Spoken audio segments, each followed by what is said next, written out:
Rahayu, mugi-mugi sami rahayu ingkang pinanggih.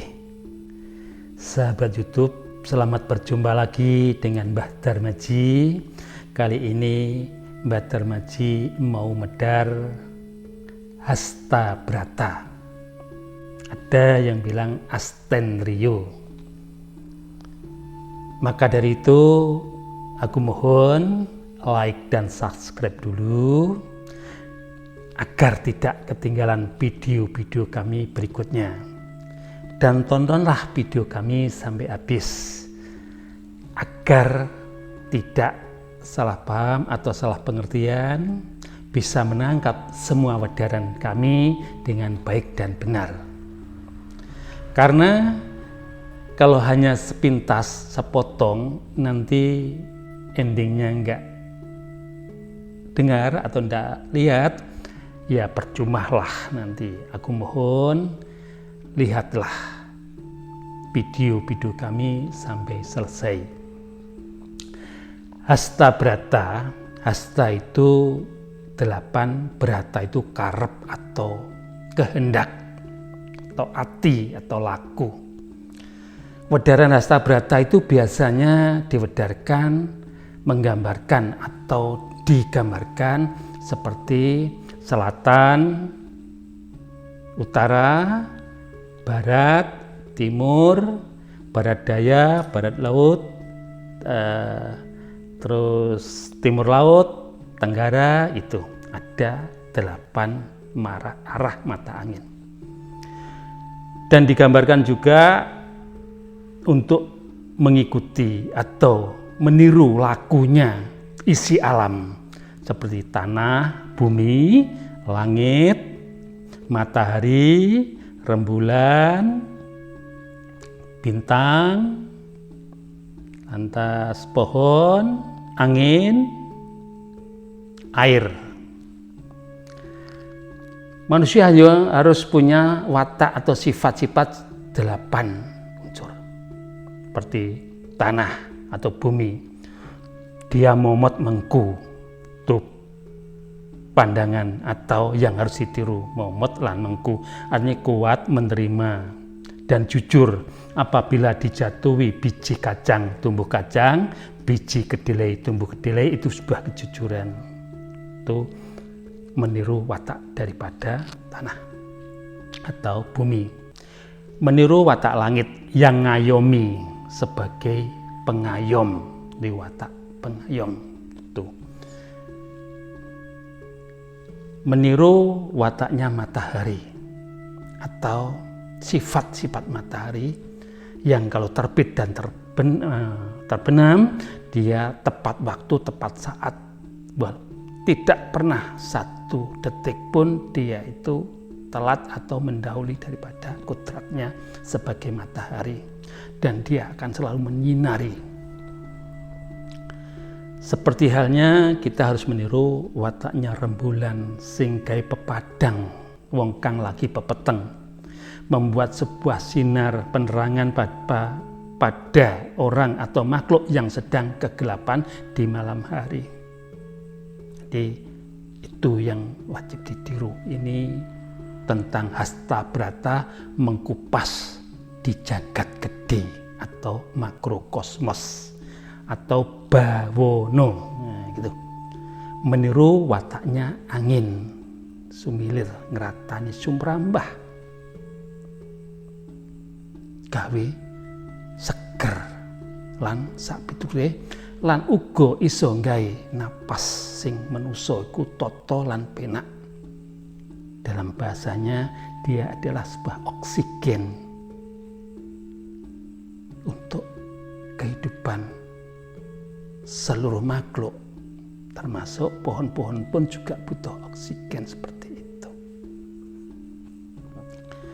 Ada sedangkan air, dia itu ada orang Jawa mengatakan ledok ilining banyu.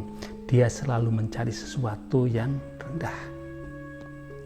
Jadi golek wong sing jelata, wong sing uripe popo, tansah ngadem lan nyirami.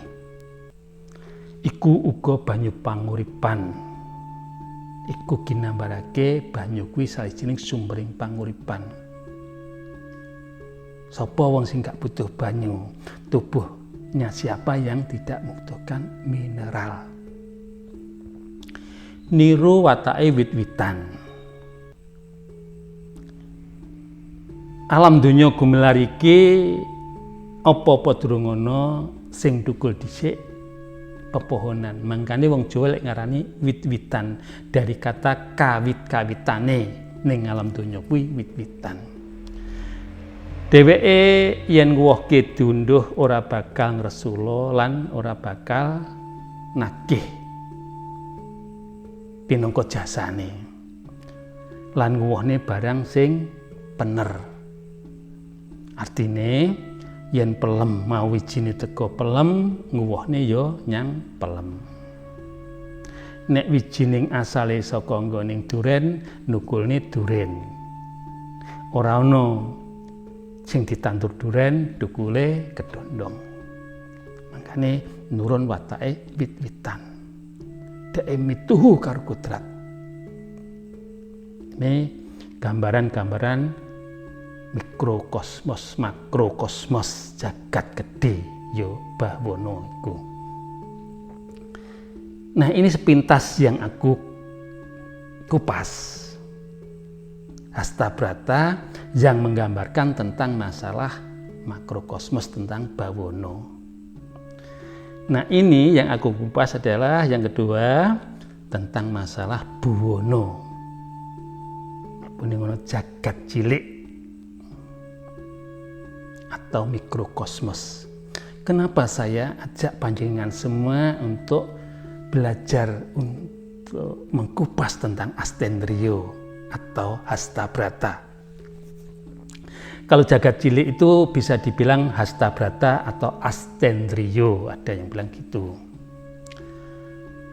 Nah, jagat cilik apa? Iya ada. Hastabrata yang dikupas ada. Sebetulnya pengupasan itu dari jagat cilik dulu, dari mikrokosmos dulu, dari Buwana dulu. Kalau orang sudah mampu melakukan Astendrio dengan baik dan benar, niscaya dia akan melakukan Hastabrata di dunia ini, di jagat raya ini, di Bawana ini dengan mudah. Tapi kalau sudah mampu mengupas jagat gede tapi belum mampu mengupas jagat cilik, impossible. Tidak mungkin orang akan menguasai Hastabrata. Tidak mungkin Brontoseno itu bisa masuk ke wadak tengah wae diwuruji dalam lakon Bima Suci. Ini sepintas bagian daripada Sastra Jendra Hayuningrat Pangruwating Diyu. Ini bagiannya, sebagiannya aja. Agar nanti kita mampu benar-benar manunggaling kawula kelawan Gusti dengan baik dan benar, dengan mudah dan gampang, gampil. Karena sudah terbiasa untuk mengkupas atau belajar menjalankan Astendrio nanti. Astendrio itu ada 8 juga, Asten itu 8, Drio itu juga arti karep. Itu dibagi dua. Yang pertama bagian luar 5, yang bagian dalam 3. Astendrio yang 5 itu adalah panca indria kita itu. Adanya meripat mata atau paningal, adanya telinga, pangrungu atau kuping, adanya hidung, panggondo, pangambu atau penciuman atau hidung, adanya mulut atau pangecap lidah dan pangroso.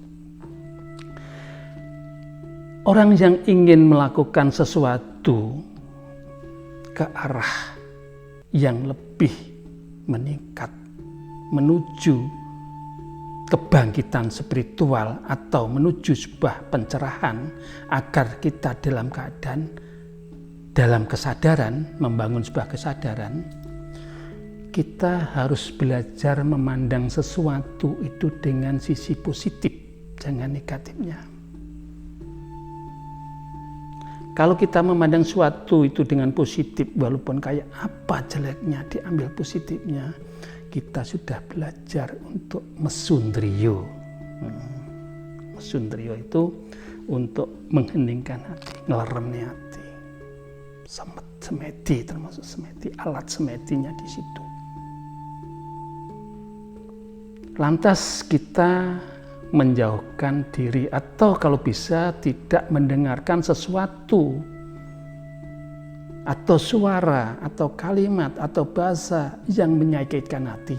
Walaupun bahasa atau ucapan itu menyakitkan hati, tapi hati kita itu harus mesundrio, menolak sesuatu yang negatif. Yang negatif diolah, difilter di sini, dijadikan yang lebih positif. Filternya di sini, masuknya ke hati, jadi positif. Jadi tetap berstandarkan pada sebuah logika atau pikir wening itu. Pangambu panggondo. Seandainya kita nanti membau atau mencium sesuatu bau yang sedap, kita itu bunga, mencium sesuatu berbau busuk, kita itu muring-muring atau marah.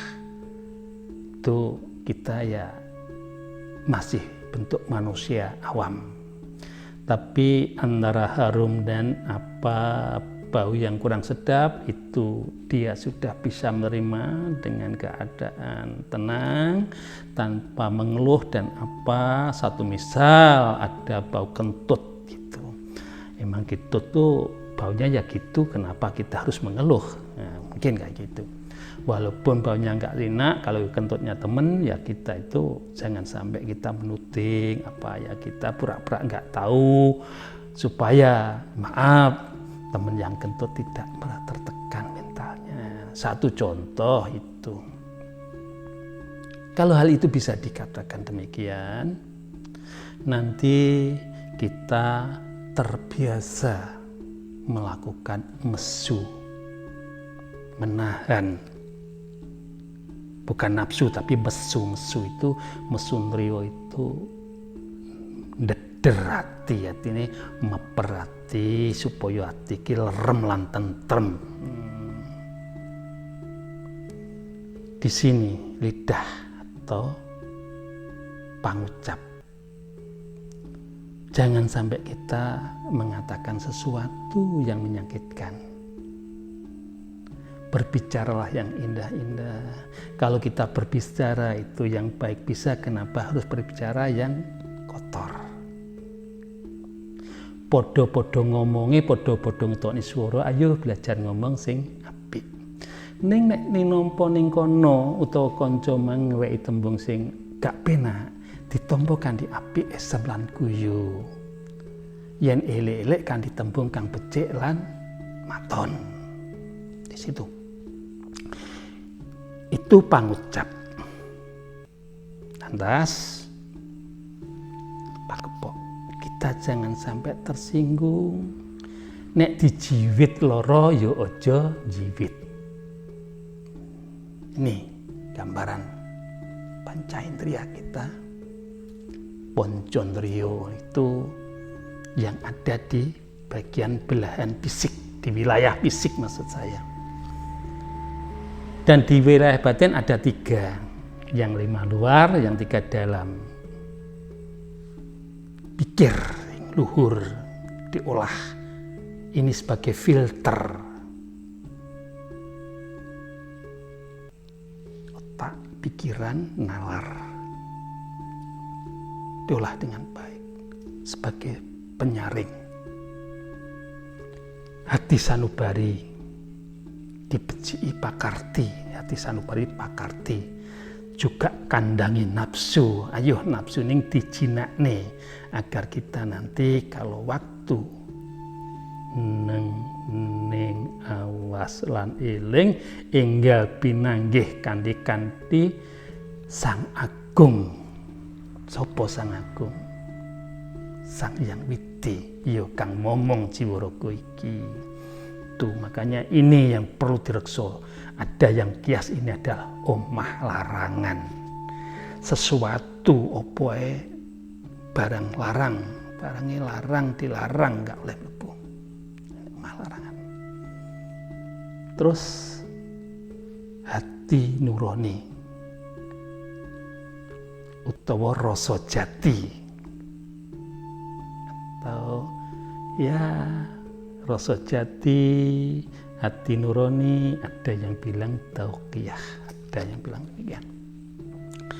Kalau kita sudah luhur budining becik pakartine wening rasa jatining, niscaya kita itu akan enjoy dimanapun berada, dimanapun kita berjalan, dimanapun kita berkumpul, dimana kita bersosialisasi, niscaya teman-teman, henditalan saudara-saudara kita itu merasa damai, merasa tenang. Karena apa? Yang datang sudah mampu melakukan hal-hal yang amat sangat bijak. Wicarane koyok mutiara gitu. Bicaranya Pak Mutiara, pasti orangnya datang damaian. Kalau hal itu bisa tercapai dengan catatan apa? Belajar, maaf ini bahasanya agak sedikit kotor, agak sedikit kasar dan kotor. Belajar motoning bijak. Kupingi budek, irungi pilek, cangkemi dublek.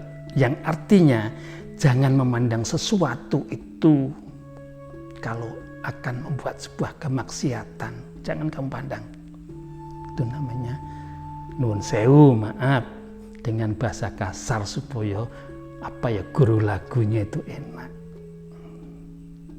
Belajar moto bijak, kuping budek, telinganya betul-betul disumpali, tidak mendengarkan sesuatu bahasa yang menyakitkan. Lantas irungi pilek, senajan to mambu barang badek bosok paribasane, etok-etok ora mambu. Mergo nek awake dhewe barang bosok mambu kuwi mang ngresula, awake dhewe iki kalah kambek laler. Kadang-kadang orang mengatakan lalat itu menjijikkan. Iya betul, lalat itu menjijikkan, tempatnya menjijikkan. Kenapa lalat itu kok senang dibangkai atau disampah, kok tidak tahu kalau bunga itu lebih harum? Lalat tahu bunga itu harum, tapi dia tidak punya hak untuk hinggap di situ. Dia hanya punya kewajiban, tetapi wajib yang kodrat. Ngilangi batang supaya jagat iki ora mambu batang kabeh. Dadi laler iku pigunane gedhe banget. Ning uga ana mudarote, ana barang sing gak bener. Malane yen ana panganan ditutupi. Amarga sing jenenging laler gemang bar ke batang nggawa penyakit. Ananging secara alami laler kuwi nek mencelok nang nggone panganan iku sing nggawa penyakit iku nang sikile. Mangane aja ngantek panganan dipencelok laler. Ini nyimpang sedikit daripada panggondo. Lantas kita belajar apa ya, setelah pilek tadi kita budek, bijak, budek, dublek. Dublek itu meneng itu loh, kayak busuk gitu loh. Wong kok busuk ya? Luwih becik busuk tinimbang cangkeme omong bosok. Becik busuk meneng timbang omong bosok. Berbau. Busuk. Nih.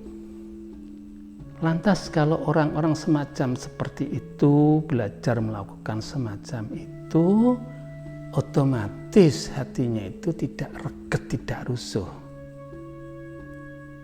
Pikirnya tenang. Karena apa? Hal-hal yang dari panca indera itu masuk kepada hati sanubari. Cara klopo kuwi diserut diparut. Nah, setelah diparut itu kita masukkan kepada akal pikiran sebagai filternya, saringane tapise diperes, santannya yang diambil, ampasnya dibuang. Dan santan itu mapan ning nggone rasa jati, sejatining rasa. Dan kalau semua itu sudah diperes di santan, dari santan digodok, direbus, dan buihnya diambil, dimasukkan wajan satu, lantas diapi lagi sampai lama akhirnya membuih, buih itu menjadikan minyak. Itulah yang namanya sejati ning rasa, sejati ning santen ning urip iku lho. Wis bali marang kamulaning Gusti. Mulaning wong anom sami padha sinau bab kaya ngene iki yen kersa.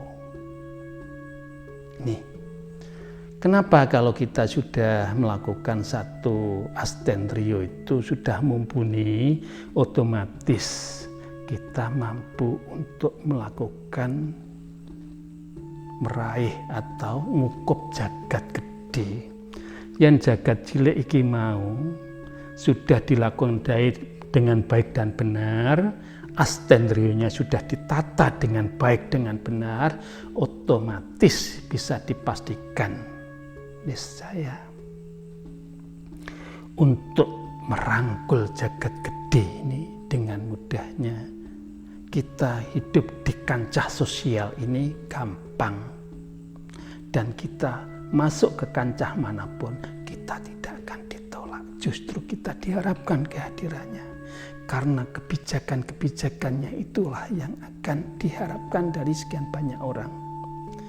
Orang yang tercerahkan, orang yang spiritualnya sudah terbangun, orang yang sudah membangun kesadaran dengan baik, itulah orang yang spiritualnya sudah mapan dan maton.